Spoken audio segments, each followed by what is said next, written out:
Welcome, everybody. Dinesh and I wanted to record this video here to spend some time and sharing a little bit about this last deal we just closed in Toledo, Ohio. It wasn't an easy one by far, but we wanted to share a little bit about how we found the deal, the steps we took during the closing process and acquisition process, a little bit about the lending and sort of what we learned in the whole process. Cool, thanks, Sophie. Yeah, and in addition to that, we also want to share a little bit about the market, which is Toledo, Ohio, and why we're big fans. Yeah. So Dinesh, why don't we start first by just telling folks sort of how we found this deal? Yeah, I think we'll take a step back on this. I think the first kind of thing that was integral to this deal was having experience of the market, right? And it's not just actually kind of investing there, right? Which has helped, but it's more about the fact that we had a team there, right? So I'd invested in there for a couple of years, but that's not necessarily needed, right? I think that the most critical thing was that we had folk that had that experience, right? So we built it, and then those critical elements are a broker, an inspector, and a property manager. If I was to name those three fundamental things, and then after that, I think what was super critical was defining our criteria, right? So we knew that we were looking for multifamily properties of a certain vintage in these particular zip codes, right? We were able to define that, as well as having our cash flow benchmarks, right? We typically aim for at least the 1.5% rule, right? So of gross income being the purchase price of so once we had that defined, that really helped us when we had those conversations with brokers to help find the property that we're looking for. And then finally, I think relating to this particular deal, I mean, honestly, having seen it on the MLS, we acted with speed, right? We saw it there, we knew it kind of fit our criteria, and we were the first. I think we were one of the first ones to reach out to the broker and kind of nail it down. But then another key part in securing this deal was the financing. So Ralph, I guess, do you wanna share a little bit about how we financed this deal? Oh yeah, for sure. So we actually were looking at a bunch of different financing options and wanted to try to take advantage of the benefits that come along with a credit union. And so some of the difference between like a credit union and a traditional bank is that credit unions are actually nonprofit, and so they pass on their profits to their members, whereas banks are for profit and their profits are passed on to their investors. And so because of that slight nuance, credit unions can sort of lend on better terms than traditional banks, but they also have some requirements in order to be a member, and not everybody can qualify. So one of the things I did was going on Facebook, and I went to a bunch of Toledo investing groups and just sort of wrote a comment looking for a referral for a great credit union that works with out-of-state investors. And I got a bunch of referrals, and I think I spent about a few hours just calling about 20 different credit unions in Toledo, even to the point where we went to Toledo. I landed at the airport, and I had like a bunch of voicemails from a bunch of people that I was like returning their phone calls. But we found, we dug, and a lot of them didn't work with us. But we found one credit union that was able to work with us because Dinesh already had property in Toledo, and they were super great. We got 20% down as opposed to traditional 25% down. We got a great rate that was locked in for 90 days. And at the time of this recording and at this time in the market, rates are really just climbing pretty fast. And so to be able to lock in a rate for 90 days is unheard of. Most banks usually do about 30 days, and then you have to pay for subsequent rate locks. But great credit union. Their fees were very minimal, which is another benefit of financing through a credit union. So all of those like savings on the financing side really help fuel the cash flow on this deal. So that's another great thing about using Facebook to network with people, but also like doing the work of finding the best financing to piece the whole deal together. And we learned a lot of lessons on this property and closing this one. So Dinesh, why don't you share maybe a couple of things that were a couple of lessons that you learned closing this deal? Yeah, thanks, Ralph. Yeah, I think there's two things that initially come to mind. I think one of the things I was hesitant for the longest time was actually visiting the market, right? So, either having a corporate job and you get busy and so forth. So, once you have a taste of investing out of state, you think, okay, I never thought I had to visit the market, because honestly, right? I mean, I don't know my way around a hammer at all, right? So, like I said, I was joking. I know more about hair product than I know about, about a hammer and nail. But it was honestly, it was something which was encouraged by by one of our advisors, and we were super glad that we did end up visiting the market. And a couple of things to why you should, right? It's firstly to really get a feel for the street by street kind of feel for the market. Um, and then the next thing is to really build those in-person relationships. More than anything, our trip to Toledo, if it taught us anything, it was the power of relationships. And it's true in any business, but just really seeing that, and literally, it can be the difference between you getting a loan or not, right? If you're able to speak to a particular lender in person, because the decisions are made, more on the individual, right? It's super critical that the banker gets to know you, the banker or lender gets to know you. So, and then secondly, I'd say, as you mentioned, referrals. I think referrals was super key. And again, I have a digital marketing background, right? And while I love reviews, Google reviews, and things like that to help find potential partners or vendors, etc. Having an actual referral from someone is super invaluable, right? Or if you start hearing from other folk within the market that this particular vendor or partner is being continued to be recommended, that's a sign that what these folk are legit. So yeah, those are the two things, Ralph.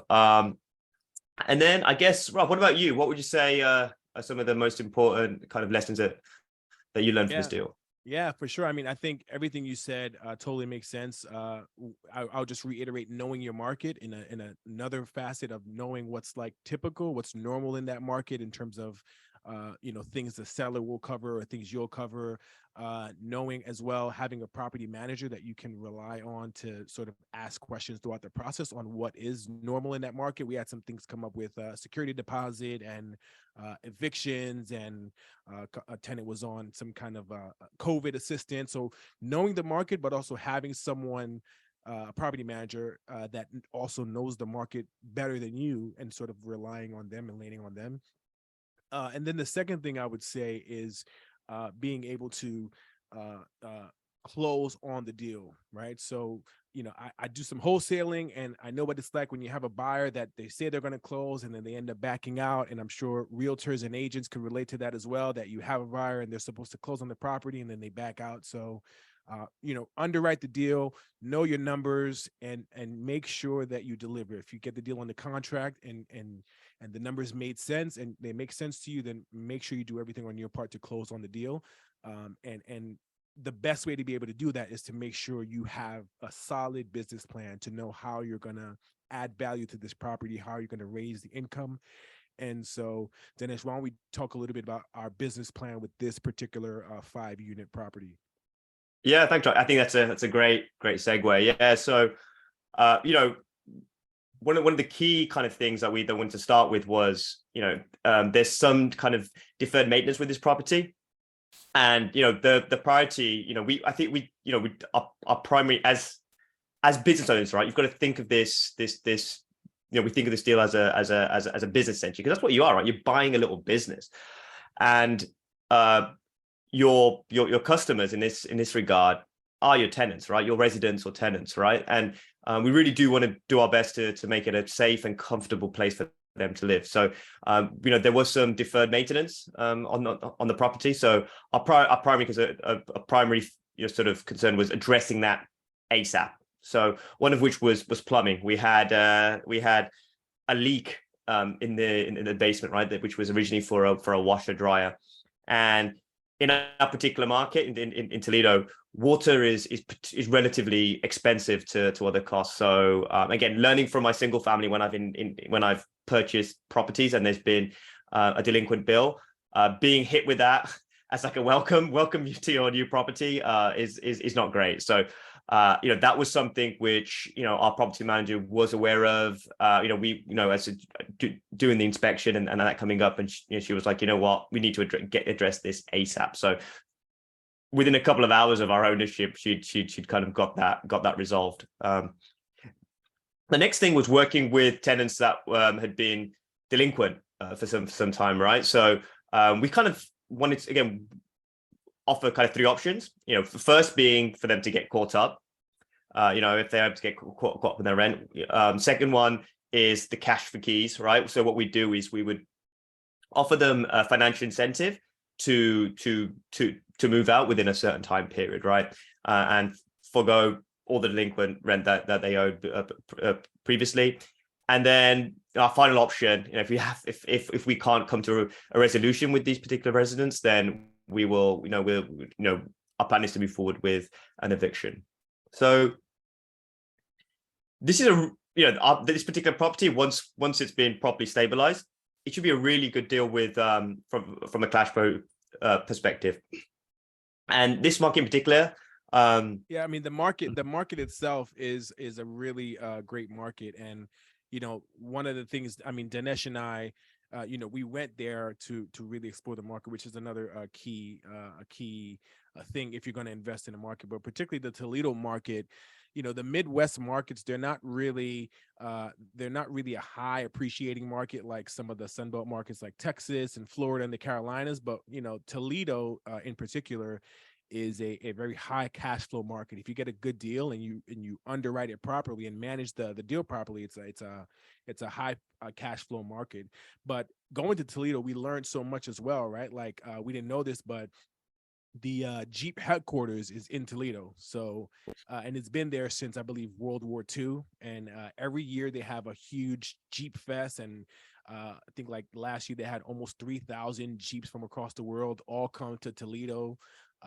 Toledo is also, I didn't know that, Ralph. Honestly, I'd owned those single families for a while, and it yeah, transpired that down before we visited. Yeah, yeah, it's insane. And they had Amazon has a warehouse fulfillment center in Toledo. It's about, I think, 2.8 million square feet or something like that. Owens Corning is a huge company. It's been around since the 1930s. Publicly traded company. They manufacture like fiberglass and insulation materials. They're a very I think they did like 8 billion in revenue last year alone, and their headquarters is also in Toledo. And remember, we went on that cruise, this networking cruise, and I met a woman who moved to Toledo from Toronto, and I asked her, why'd she move, and she said it was for Owens Corning. She works for Owens Corning, and everybody kind of knows if you want to get ahead in the company at some point, you have to move to Toledo because that's where the headquarters are. That's where most of the jobs are. And that was just a great anecdote. But also the Toledo Queen, right, Ralph? She was amazing. yeah. And another fun fact too, in 2021, Yahoo rated Toledo as the #1 city to own investment property in. So again, the key is, if you're an investor, you want to be in a great appreciating market, but you also want to sort of balance that by being in a market that maybe doesn't have that high of an appreciation rate, but you're going to cash flow, right? So you're not tied up waiting for 3, 4, 5 year hold to realize, to get your return on your investment. But if you're in a market like Toledo, you're going to cash flow from day one, and you'll be able to sort of balance out your portfolio. Yeah. I add anything else? Yeah, no, thanks, Rob. Yeah, I was just going to add. Yeah, I mean, just having a recent conversation with a broker, we just now, and he was saying, yeah, it regularly appears in the top 5 investor markets, right? Toledo, which again, you learn more and more as we're getting more, as we're getting more and more comfortable with the market. And yeah, it's one of the few markets where you can still get that 1.5% rule, right? Over 1% rule, right? I think typically we aim for the 1% rule, right? That's what's taught in Bigger Pockets and all the rest of the real estate schools. But yeah, it's one of the few markets where you can achieve that kind of coveted cash flow benchmark. But also, I think what's key is that it's without too many challenges, right? I think that's the key thing. Where sometimes I think some investors have challenges when they invest in areas or markets that can have those cash flow, but at the same time, you've got to be able to collect that cash flow, right? Yeah, And yeah. I think that's what I really like about it, the fact that it's just solid, hardworking, blue collar Americans that pay their bills and rent and of course you have bad apples everywhere, right? But for the most part, it's been consistent. And I said during COVID, I don't believe I had one delinquency. So that was again another indication and to build that confidence in Toledo and other markets basically around it. And also Toledo is it's pretty well known that Toledo has virtually no natural disasters, right? So no hurricanes, no earthquakes, a little bit of blizzards here and there, but I believe their last tornado was like sometime in the 60s. So it's also just from a climate perspective, it's also like a really neutral place to live and invest in. Dinesh, why don't you share with how folks can get in touch with us if they're interested about learning more about the Toledo market or more about RealVest and what we're doing? Yeah, thanks, Rob. Yeah, so you can head over to realvest.com if you haven't already, and you can download there. We have like a free guide to getting started with investing in real estate, as well as a bunch of other resources. And then you can also learn how to partner with us as well on there. Yeah. Awesome. Thanks for watching, everybody. Thanks, guys. Cheers.